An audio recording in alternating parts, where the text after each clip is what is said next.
ভোর 5টার সময় ঘুমটাকে একটু আজকের মতন সাইডেই রাখতে হয়েছিল, তার কারণ আজকে মাসিমণির বাড়ি যাব, তো ওদের ওখানে গৃহপ্রবেশ আছে সেই জন্য। তো এখন তাড়াতাড়ি রেডি হয়ে নিই, আর প্লিজ আমার ফেসটাকে ইগনোর করে যাও। যাই হোক, এখন চলো রেডি হয়ে যাক। রেডি সেডি হয়ে তারপর টিকিট কেটে অ্যাজ ইউজুয়াল আমি ট্রেনের জন্য ওয়েট করছিলাম, যেটা সব দিনেরই কাজ আমার বলতে গেলে।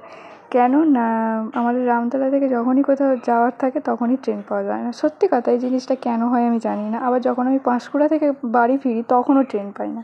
তো যাই হোক, ট্রেনে করে চলে গিয়েছিলাম। তারপরে মাসিমণির বাড়ির জন্য একটু মিষ্টি টিষ্টি কিনে নিয়ে ওয়েট করছিলাম বৃষ্টি মাসিমণির জন্য, কারণ ওদের গাড়িতেই আমরা সবাই যাব, মানে আমি যাবো আর কি।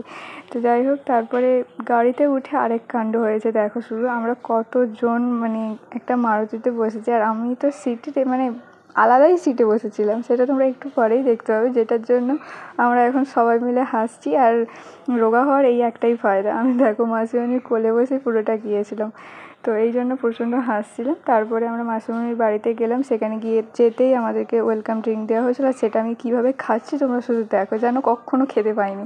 যাই হোক, তখন খুব জল তেষ্টা পেয়েছিলো, সেই জন্য ওইভাবে খাচ্ছিলাম।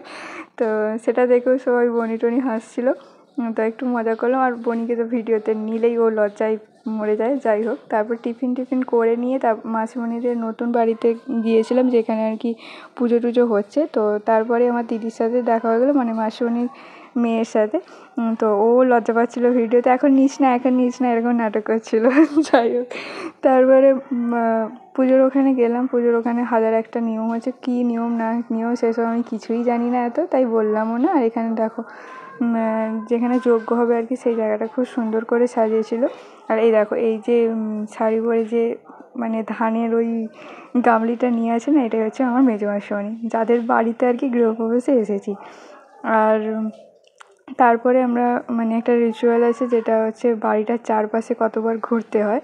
আর এরকম মেসো মাথায় সুটকেস নিয়ে ঘুরছে। যাই হোক, মেসোকে মুখটা দেখাতে পারিনি, কারণ ওই দিনকে ওখানকার সবাই মানে ওদের যাদের গৃহপ্রবেশ হচ্ছে, তোমরা আশা করি জানো সবাই কতটা ব্যস্ত থাকে, তো সেই নিয়েই সবাই ব্যস্ত ছিল। তারপরে আমি আর হাফ ঘুরিনি, কারণ এতটা ঘুরেছিলাম না, আমার খুব পায়ে লাগছিল খালি পায়ে। তারপরে নিয়ম ছিল যে মাছ দেখে গৃহতে প্রবেশ করতে হয় ঘরে, তো সেই জন্য সবাই মিলে মাছ দেখছিলাম, মাছ দেখে ঘরে চলে গিয়েছিলাম, মানে মাসিমণিদের ঘরে ঢুকেছিলাম আর কি। তো এখন চলো তোমাদেরকে একটু যতটা সম্ভব আমি দেখাতে পেরেছি তো ওদের ঘরটা দেখিয়ে দিই। তো ওই কোনায় যে রুমটা দেখতে পাচ্ছ, ওটা বাথরুম, আর দুটো রুম হয়েছে পাশাপাশি। একটা রুমে পুজো হচ্ছে, আর একটা রুম এমনিই ছিল, অতটা ভালো করে দেখাতে পারিনি।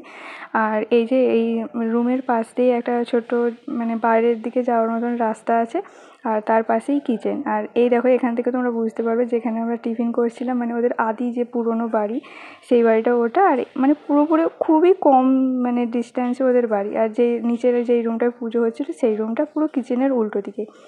যাই হোক, তারপরে সবার সাথে একটু কথাবার্তা বলে মাসিমণিকে বললাম চলো ওপরে যাই, ওপরে গিয়ে ওপরের রুমগুলো দেখি। যেহেতু আমরা একটু ফাঁকাফাঁকিতে গল্প করতে চাইছিলাম, অনেক দিন পর দেখা হয়েছে বলে, তাই জন্য ওপরটাই বেছে নিয়েছিলাম।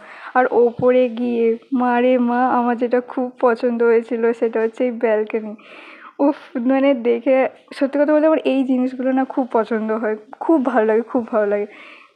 যাই হোক, তো সেই জন্য ওখানটা গিয়ে একটুখানি দাঁড়িয়েছিলাম। তারপরে ওখান থেকেই শুনতে পাচ্ছি মাসিমণির সাথে আমার দুটো মামির কথা হচ্ছে কী নিয়ে না, এখানে এই রুমের যে খাটের ডিজাইন, সেই খাটের ডিজাইন নাকি আমার মাসিমণি মানে বৃষ্টি মাসিমণির বিয়ের খাটের সাথে ম্যাচ হয়ে গেছে।